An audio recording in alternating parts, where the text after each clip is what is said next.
ভারতকে ভয় পাওয়ার কিছু নাই, মাথা উঁচু করে কথা বলেন। ইলিশ মাছ পাঠানোর দরকার নাই, আমরাই খেতে পারি না। ভারত আমাদের শত্রু, এটা যখন চিনবেন আমাদের সম্পূর্ণ সৎপথ পরিষ্কার, আমরা স্বাধীন হয়ে বাঁচতে পারবো।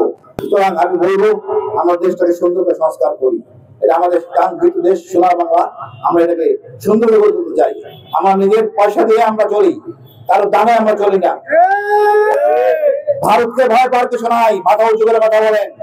ইলিশ মাছ পাঠানোর দরকার নাই, আমরাই খেতে পারি না। ইলিশ মাছ দিয়ে সুসম্পর্ক হওয়ার দরকার নাই, সম্পর্ক হবে চোখে চোখ রেখে। আমি ওই তার কাটা বেড়া বিশ্বাস করি না। আমরা চিড়িয়াখানা জাদুঘরের চিড়িয়াখানা জন্তু না, তার কাছে আটকে রাখবেন। আপনি যা ইচ্ছে তাই করবেন। এই দেশে 10 লাখ লোক চাকরি করে ভারতের, আমরা কিছু করতে পারতেছি না, ফেরত পাঠাতে পারতেছি না। একজন কথা বললে আরেকজন বলতে পারে না। আপনাকে ধারণ করতে হবে আবু সাইদের চেতনা, আমাদের মুগ্ধর চেতনা।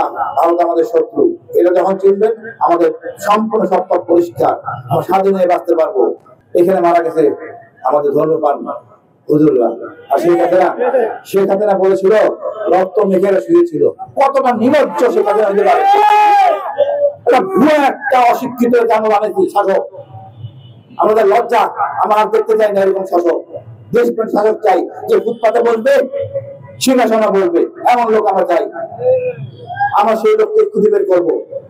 আমরা সবাই সরকারকে সাহায্য করবো, উনি যেন নিজের সত্য পথ মানে সঠিক পথে আসেন, জনগণের কাতারে আসেন, জনগণকে জিজ্ঞেস করেন।